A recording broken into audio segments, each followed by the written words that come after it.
Hey everybody, it's Jenny from GrowthMode Marketing. You're listening to Demand Gen Fix, the podcast where our team of growth moders and our guests discuss the ins and outs of demand generation and why we believe it's the key to long-term sustainable growth, especially in the HR tech industry. Hi everyone, Deanna here. Welcome back to another episode of the Demand Gen Fix podcast. We are back to continue the conversation we started last week with Matt Torman. Matt is the content marketing principal at Brex, which is an AI-powered spend platform that empowers employees to make smarter financial decisions for their employer. And we are continuing the conversation we started last week about how to stretch your brand by taking creative risks with your marketing campaigns. Matt, it's great to have you back. Let's talk about your slingshot analogy. Yeah, I think it was more like I was just trying to brainstorm some ideas of some of these things where it's like, if your brand is a slingshot, as long as you do things within your brand, take these risks or take these approaches that are within your brand, I think a slingshot, like the rubber band on it, would come back only so far. It's not going to go back so far. It's also going to be within your brand perspective. But if you pull that back farther, and then you sling the rock a little bit out into the wild, it feels like it's going to go farther if you take that approach. So yeah, I'm not sure if that's the greatest analogy I'm thinking about it, but there's just doing some things that are within your own brand are important. No matter what you're doing, you're trying. You can't just do things that are going to cause people to have a different feeling about who you are as a company. And really just, that's how you fail. Just try to do things a little bit outside of your own comfort zone or own guidelines.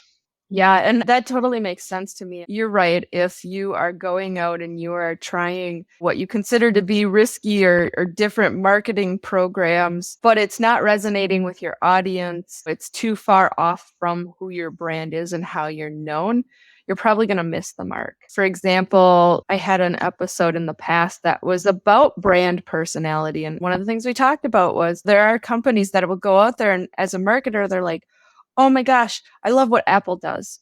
We should do marketing like Apple. You're in the HR tech space. You are nothing like Apple, but you're going to redesign your website to look like Apple's. But then you go to your audience, and let's say in this particular case, your buyers are actually AARP type of people, senior citizens. It's okay, that personality does not fit your brand and who your market is. And so you've got to think about when you're looking at doing things differently, stretching your brand to your point and being able to build upon it, but not stepping so far out that you break that rubber band. Yeah, I think it's admirable that everyone wants to be just like the number one marketing organization in the world, Apple. They have the best marketing out there for a lot of reasons. But yeah, you're right. It creates a dissonance between your core audiences if if what you're doing doesn't align with what you've been doing, or it doesn't have some dotted line to match that. Yeah, I think the branding piece is important. And I'm not sure if this directly relates, but not everything has to be the biggest swing out there. There's just like the little incremental things you can do as a brand that make you more valuable in your space or against your competitors. And one of the ones I was thinking about was, and this is the most extreme possible example, but having worked at Zoom during the wildest time in its history, there was a reason, thinking back on the reason that Zoom was really the one, obviously all video conferencing with the pandemic shutting things down and making it impossible for schools to meet in person and just harder for people to connect in real life. Video conferencing of all types elevated. But Zoom was one of the bigger winners, I think, because of its brand. Microsoft Teams was a competitor, WebEx is a competitor, notable business solutions. And Zoom was a business communication solution as well, but just what they've done as a brand is pretty accessible.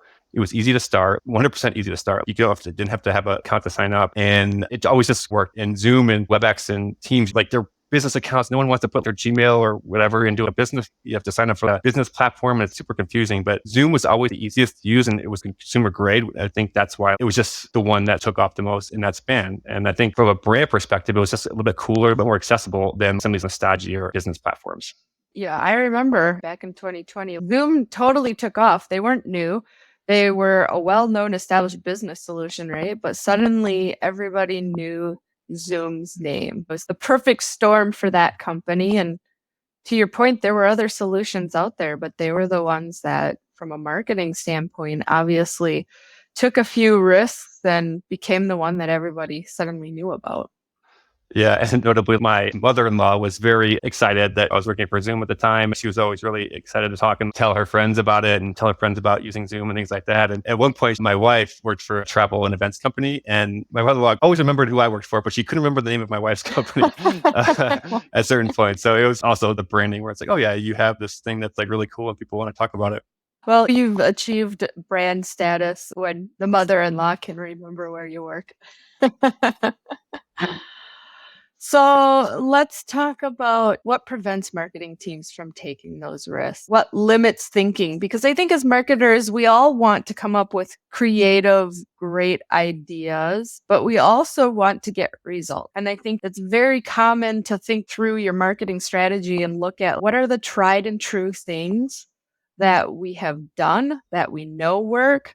What are we seeing our competitors doing that is clearly working for them? And before we know it, we're emulating what others are doing versus looking at it from a unique point of view. And we're all doing it with the best of intentions, but I think it happens a lot because we're so focused on the results that it's like, well, we have to do what works. I can't afford to take those risks right now. I can't afford to test these new programs, especially right now when a lot of companies have trim down their marketing departments, trim down their budgets. It's okay, I got to get down and dirty. I don't have time to do the fun stuff. I guess no one's saying you have to stop doing certain things. There's marketing, there's so many different channels. There's so many, especially in the demand gen field, so there's so many different ways to reach people and engage and get your brand out there, your message out there. The always on pieces, some of those things that are tried and true that work and that show results, like that's important. I think it just takes reflection. It's just constantly looking at what the numbers and the data are telling you in the sense of, is this working? Should I double down on this? Are there other ways to make this, what I'm doing, expand what I'm doing into other areas of our business or other areas of marketing? Or there's that part of it as well. I think the challenge becomes though, is people start to think, they're trying to think outside the box a little bit more and they start to lose who their audiences are. And I think that probably is pretty similar to what you were talking about with that company that was trying to be like Apple as a marketing org. And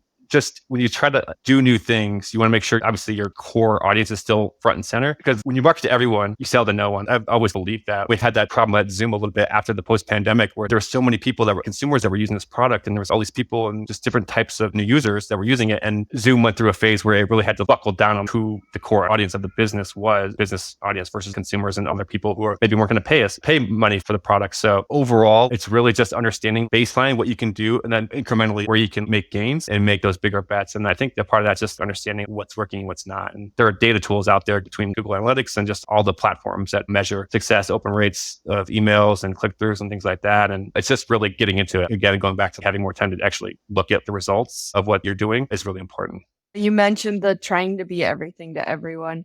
That is, I see that happen in probably 90% to 95% of HR tech companies where they're looking at it and they're like, my technology literally can help companies with 50 employees to 50,000 employees. So why would I shrink down my total addressable market? Because the more lines I can put in the water, the more sales opportunities I have. And to your point, when you're trying to be everything to everyone, you resonate with no one because let's be real.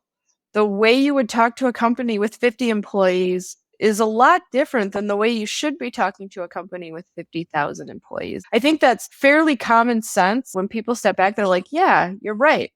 But yet from a marketing standpoint, the messaging tends to get so broad because you don't want to alienate anyone. I hear leaders say all the time in this space, we don't want to box ourselves in. We don't want to pick a niche. We don't want to say no to these companies over here because we've sold and we've proven that we work for companies of this size and companies of this size, and it's industry agnostic. And all of those things may be true, but this is such a crowded market that those messages just fly by people and everybody sounds the same and nobody's standing out. That's a problem. You don't want to be that company that's in the 90%. You want to be the company that's in the 10% and standing out. That's a big challenge, but it also comes down to the fear factor. We're afraid to go too far. What if it's too provocative? What if it doesn't resonate? What if it backfires? What if your CEO calls you at 7 a.m. on a Thursday and says, I don't like the title of your blog post? That's too risque, right? Yeah, I think there's different approaches to that. Hopefully, you're not taking some risks that are so egregious that you can't come back from. I think that's important. Again, that's staying within your brand guidelines. Amazon was an online bookseller. They do that and more these days. There are probably other better examples, but you can always pivot. Not that I'm like a CEO of a company, I like making the direction of a company, but I think there are always ways to just understand what you're doing isn't forever. That's the part of it. And also in marketing is all risk. It's mostly failure. If you think about emails and open rates and things like that, you send it to 1,000 people, you get 200 to open it. That's 20% is a good number. It's to open, to get people to click through a couple percentage points there. That's a good number. Get them to fill out a form. It's even a smaller number than that. So overall, what we're doing, even if you think about baseball, it's like 300 batting average is pretty good. It's really good, actually. It gets you a pretty good contract. There's a lot of misses you're going to have. I think that's okay. It's just being real with yourself and understanding not everything is going to work all the time, but there are some things that can happen that can move the needle in a positive way for your company. It's important to monitor that and figure out, test different things. And if it doesn't work, okay, move on. Don't use the same old playbook that you've always used, right? Marketing has evolved significantly because we've had to, because the way prospects are buying and making decisions has evolved. And your example of the emails, now 20% open rate is a miracle because, quite frankly, tactics that worked really well in the past and may have worked at your last company aren't necessarily going to work now. And I use email as an example because AI has increase the amount of emails that are coming into people's inboxes, and the quality sometimes is questionable. But a side effect of that is now people are paying even less attention to what comes into their inbox, right? They're getting so much more. They're like, I'm getting a lot of junk. It's clearly written by AI, which means those of us who are not using AI and are trying to be really intentional with it, it's still a lot harder to break through the clutter. So just because it worked before doesn't mean it does now. No, 100% agree. And it's based on your audience. We're talking now more about HR tech software in your space, and you were previously a great bit, which was more IT focused. Some people just aren't online all the time. They don't have access to their email. They're not going to get that. So that's not resonant. What are better ways to reach them? And I've seen things like direct mail approaches, reading about those, how they're a little bit more successful these days because people just don't get mail anymore, like a FedEx.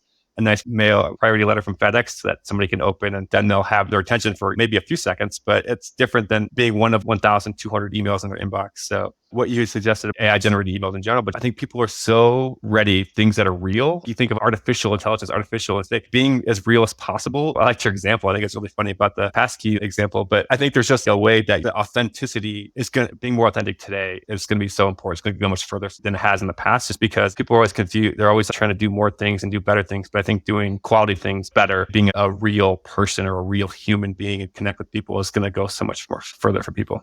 What do you think marketers need to be able to take those risks? Yeah, I do think they need time and education and just understanding. I think it's helpful to always keep an eye on what other people are doing. You can learn from them. You can see what's maybe working for them, what's not working, get ideas from other industries, or even just if you're a B2B org, maybe from a B2C org, just seeing some of the content or the other marketing ideas that are happening out in the wild. Always important to just learn and see what's working. Also, just really think about what can you uniquely offer. And I think there's some good examples we had at Zoom and even at Brex, using your own data. I think people don't do that enough. We're really happy to pay money for somebody to do a survey for us and aggregate into a report and use that report insights, which is great. You get that external third-party validation and just understand what's top of mind for people. But at Zoom, we had a whole host of data of how people were using our product. And we did an end of year report, and shout out to Rhonda Hughes, who was my boss at the time, for this idea of this was the most used emoji. This was the best meeting time or the most popular meeting time. This day was the least popular for meetings. Things like that. We had that data and how people were meeting and when. And so we aggregated that into a fun end of year report. It wasn't anything we were selling. It wasn't to sell more Zoom necessarily, but it was a fun way to engage our core audiences of like, oh yeah, I use that emoji. I'm always late to a meeting. I'm 5 minutes late to a meeting. So those are just types of things that help build your brand. Brex did this something similar where our former CFO, COO, Michael Tannenbaum, he was interviewed about the expenses that were filed in the past year. And it was just incredible. It's just so fun. It was through the Brex platform. There's 47 instances of people buying Taylor Swift tickets or getting expensive haircuts or paying for a flight for a celebrity, things like that. So probably within budget or pre-approved or something, but you just think about those fun things as from a brand perspective. You have that data, you have the information. Why not make it another way to engage your brand or your core audiences with fun stories and fun content?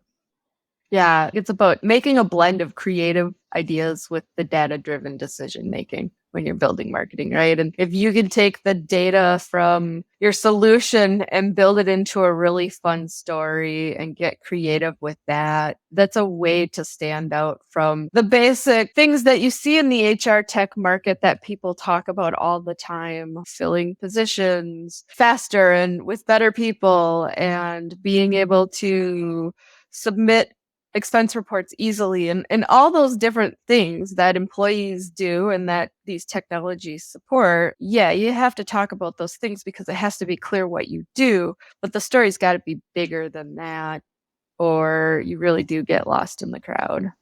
Yeah, agreed. Selling all the time is exhausting and people get immune to it in a way. So 100% agree with that. So as we wrap this up, let's talk about advice to finding a unique take, because I think that is the challenge as content marketers is how do we come up with creative stuff all the time that stays within brand, but stands out from the crowd and is unique from what the competitors and everyone else out there is doing in the space. Yeah, we talked about some before. Obviously, using AI to just get started, I think is a good place. And really being authentic, being real, trying to understand what's really the downstream value of what you're understanding, the downstream value of what you're actually selling. You're not just selling to that person, you're selling a bigger dream for that person, right? In our space, a finance leader, they could save so much time, they could save so much money, or they could possibly, all this could be help the bottom line. They could maybe get promoted, things like that. Just the downstream effect of what you're doing. How are people, if we're selling Zoom, for instance, or whatever platform you're selling, how are they going to use that platform, a customer, how are they going to use that to engage their own customers? So it's really just connecting the dots or thinking harder in a way or thinking further along down the road than maybe somebody else would. And it all comes down to just having the time and space to really do that. And yeah, hopefully that's the trend for content marketing managers, strategists, people in those roles where it's less about writing skills and being grammatically correct all the time. There's going to be some instances where that's not needed. You need to think about the strategy part becomes way more important than actually executing and doing the physical writing. Yeah, I totally agree. And I think don't censor ideas because it's so easy to think of something and be like, that would never. It's like, no, just put it all out on paper and maybe something will come from it, and talk to others. They may add new perspectives into that mix too, where you can come up with a really great idea. I think it's okay to take inspiration from others.